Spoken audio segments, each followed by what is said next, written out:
Hi friends, ഇന്നലെ നമ്മൾ page number 13-ലെ ഒന്നാമത്തെ ചോദ്യമാണ് ചെയ്തത്. ഇന്ന് നമ്മൾ രണ്ടാമത്തെ ചോദ്യം മുതൽ ചെയ്ത് നോക്കാം. ഇന്നലെ കണ്ട വീഡിയോയിൽ എന്തെങ്കിലും സംശയം ഉണ്ടെങ്കിൽ എല്ലാവരും കമൻറ്റ് ബോക്സിൽ ചോദിച്ചാൽ പറഞ്ഞു തരാം. രണ്ടാം ചോദ്യത്തിലേക്ക് കടക്കാം. താഴെ ഒരു ചിത്രം കൊടുത്തിട്ടുണ്ട്. ഈ ചിത്രം നോക്കി കുറച്ച് ചോദ്യങ്ങൾക്ക് ഉത്തരം എഴുതുകയാണ് വേണ്ടത്. ഒന്നാമത്തെ ചോദ്യം, how many small squares are there in each pictures? ഓരോ ചതുരത്തിലും എത്ര ചെറിയ സമചതുരങ്ങളുണ്ട്? സിമ്പിൾ ആണല്ലേ? ചിത്രത്തിൽ നോക്കി നോക്കൂ. 1, 2 2 സ്ക്വയേഴ്സ്. അടുത്ത ചിത്രം നോക്കുക. 1, 2, 3, 4 എത്ര ചെറിയ ചതുരങ്ങളാണ്? അപ്പോൾ 1, 2, 3, 4 വലുത് കൂട്ടണ്ട, 4. അടുത്ത ചിത്രം 1, 2, 3, 4, 5, 6 എണ്ണം. അടുത്ത ചിത്രത്തിൽ 1, 2, 3, 4, 5, 6, 7, 8. രണ്ടാമത്തെ ചോദ്യം, ഹൗ മെനി ലാർജ് സ്ക്വയേഴ്സ്? എത്ര വലിയ സമചതുരങ്ങളുണ്ട്? ഒന്നാം ചിത്രം നോക്കൂ. ഇതിൽ സമചതുരം ഉണ്ടോ? ഇല്ല, റെക്ടാങ്കിൾ ആണല്ലേ. അപ്പോൾ ഒന്നാം ചിത്രത്തിൽ സമചതുരങ്ങളില്ല, അപ്പോൾ 0. രണ്ടാം ചിത്രത്തിൽ വലുത് ഒരെണ്ണം. മൂന്നാം ചിത്രത്തിൽ 1, 2 രണ്ടെണ്ണം. അടുത്ത ചിത്രത്തിൽ 1, 2, 3. ഇനി നമുക്ക് മൂന്നാം ചോദ്യത്തിലേക്ക് കടക്കാം. How many squares in all in each pictures? ആകെ എത്ര സമചതുരങ്ങളുണ്ട്? അത് നോക്കാൻ വേണ്ടിയിട്ട് ഓരോ ചിത്രങ്ങളിലെയും വലിയ സമചതുരങ്ങളുടെ എണ്ണവും ചെറിയ സമചതുരങ്ങളുടെ എണ്ണവും തമ്മിൽ എന്ത് ചെയ്താൽ മതി? കൂട്ടിയാൽ മതി അല്ലേ? ഒന്നാമത്തെ ചോദ്യത്തിൽ ചെറിയ സമചതുരങ്ങളുടെ എണ്ണം എത്രയാണ്? 2. വലുതോ? 0. 2 + 0 2. അടുത്തത് ചെറിയ സമചതുരങ്ങളുടെ എണ്ണം 4. 1. 4 + 1 5. അടുത്തത് 6, 2. 6 + 2 8. അടുത്തത് 8, 3. 8 + 3 11. ഇങ്ങനെ തുടർന്നുകൊണ്ട് പോകും. ഈ ചോദ്യത്തിലെ അവസാന ചോദ്യം നോക്കാം. If we continue the pattern of pictures are the sequence above arithmetic sequence? ഇങ്ങനെ തുടർന്ന് കിട്ടുന്ന ഓരോ ശ്രേണിയും സമാന്തര ശ്രേണിയാണോ നോക്കണം. സമാന്തര ശ്രേണിയാണോ നോക്കണമെങ്കിൽ എന്ത് ചെക്ക് ചെയ്താൽ മതി? കോമൺ ഡിഫറൻസ് നോക്കിയാൽ മതി അല്ലേ? ഒന്നാമത്തെ സീക്വൻസിൽ നോക്കൂ. സീക്വൻസ് 2, 4, 6, 8. കോമൺ ഡിഫറൻസ് അല്ലെങ്കിൽ പൊതു വ്യത്യാസം നോക്കാം.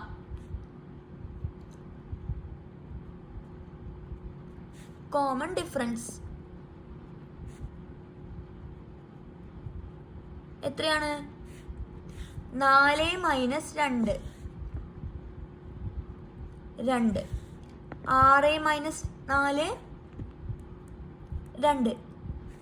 ഇതിൽ കോമൺ ഡിഫറൻസ് എത്രയാണ്? 2 അല്ലേ? അപ്പോൾ ഈ ശ്രേണി ഒരു സമാന്തര ശ്രേണിയാണ്. രണ്ടാമത്തെ സീക്വൻസ് നോക്കാം. Common difference 1 - 0 1. 2 - 1 1. 3 - 2 1. ഇതിലും പൊതുവ്യത്യാസം 1 അപ്പോൾ ഈ സീക്വൻസ് ഒരു സമാന്തര ശ്രേണിയാണ്. മൂന്നാമത്തെ സീക്വൻസ് പൊതുവ്യത്യാസം നോക്കാം. 5 - 2 3. 8 - 5 3. 11 - 8 3. ഈ സീക്വൻസിലും പൊതുവ്യത്യാസം വരുന്നുണ്ട്. അതുകൊണ്ട് ഈ ശ്രേണി എന്താണ്? ഒരു സമാന്തര ശ്രേണിയാണ്. ഉത്തരം എഴുതി വയ്ക്കുമല്ലോ. In each sequence contain a common difference.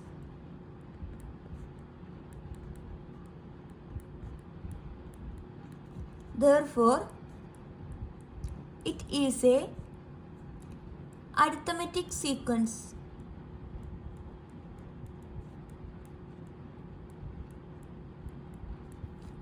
ഓരോ ശ്രേണിയിലും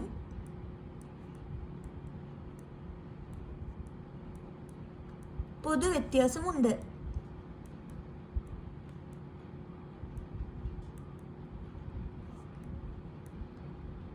അതുകൊണ്ട് ഇവയെല്ലാം സമാന്തര ശ്രേണിയാണ്.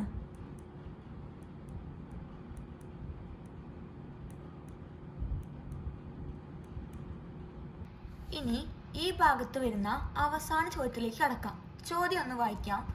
In the picture below the perpendiculars drawn from the bottom line are equally spaced.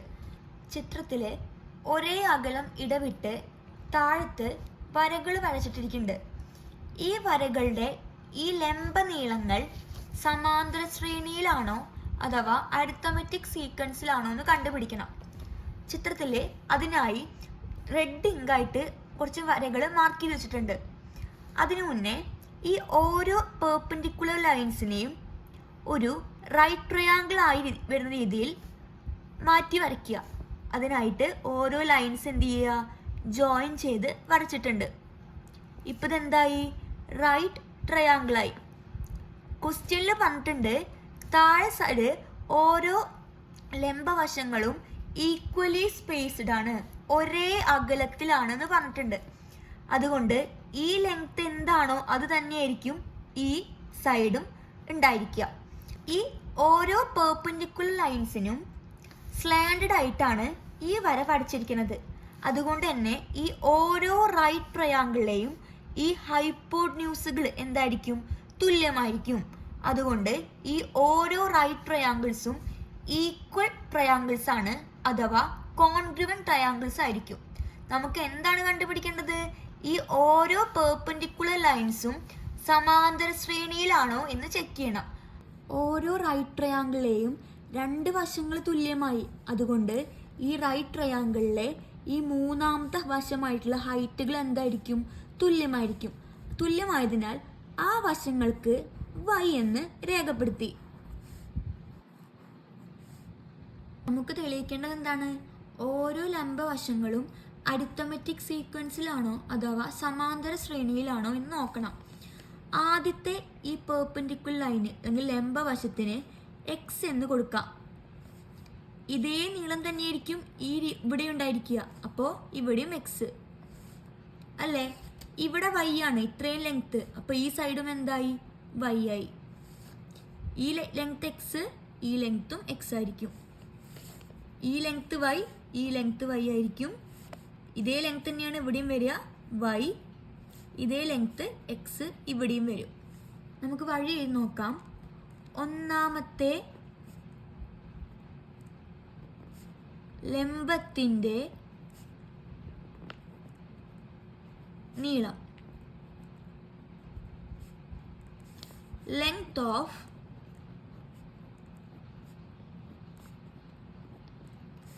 First perpendicular line. ആദ്യത്തെ പെർപെൻഡിക്കുലർ ലൈൻ എന്താ കൊടുത്തിരിക്കുന്നത്, x. രണ്ടാമത്തെ വഴി, രണ്ടാമത്തെ ലംബത്തിൻ്റെ നീളം, length of the second perpendicular line. ഈ ലെങ്ത് y, ഈ ലെങ്ത് x. അപ്പോൾ മൊത്തം x പ്ലസ് y. ഇനി മൂന്നാമത്തേത്, മൂന്നാമത്തെ ലംബത്തിൻ്റെ നീളം,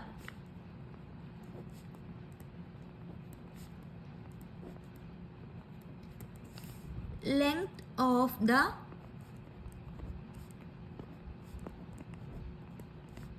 തേർഡ് പെർപെൻഡിക്കുലർ ലൈൻ. നോക്കി നോക്കൂ, ഇവിടെ ഒരു വൈ കൂടെ വൈ കൂട്ടിയ 2y plus X, 2y plus X. ഇനി നാലാമത്തേലേക്ക് പോവാം. നാലാമത്തെ ലംബത്തിൻ്റെ നീളം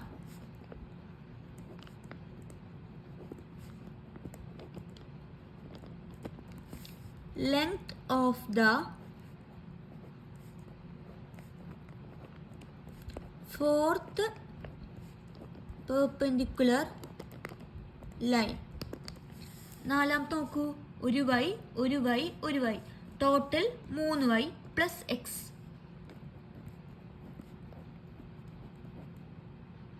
അടുത്ത വഴി നമുക്ക് ഇതൊരു സമാന്തര ശ്രേണിയാണെന്നാണ് നോക്കേണ്ടത്. അപ്പോൾ ശ്രേണിയിലൊന്ന് എഴുതി നോക്കി നോക്കാം. X first term, second term x plus y, ഇവിടെ 2y പ്ലസ് എക്സ് എന്നാണ്, തിരിച്ചെഴുതാം. എക്സ് പ്ലസ് 2y എങ്ങനെ എഴുതിയാലും കുഴപ്പമൊന്നുമില്ല. അടുത്തത് എക്സ് പ്ലസ് 3y.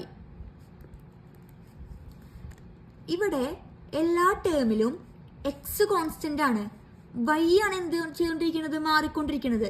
ഇവിടെ ഒരു വൈ, 2y, 3y. അപ്പോൾ ഇവിടുത്തെ കോമൺ ഡിഫറൻസ് അഥവാ പൊതുവ്യത്യാസം എത്രയായിരിക്കും? എത്രയാണ്? വൈ. കോമൺ ഡിഫറൻസ്, പൊതുവ്യത്യാസം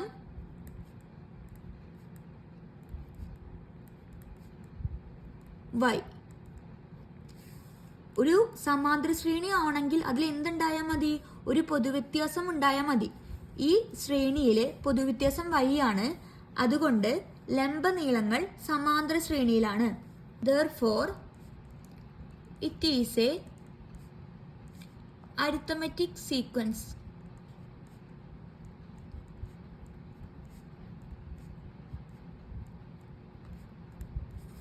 ഇതൊരു സമാന്തര ശ്രേണിയാണ്.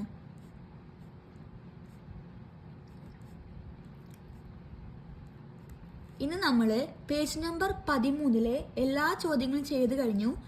എന്തെങ്കിലും സംശയം ഉണ്ടെങ്കിൽ കമൻറ്റ് ബോക്സിൽ കമൻറ്റ് ചെയ്താൽ മതി. ഇനി അടുത്ത വീഡിയോയിൽ കാണാം. ബൈ.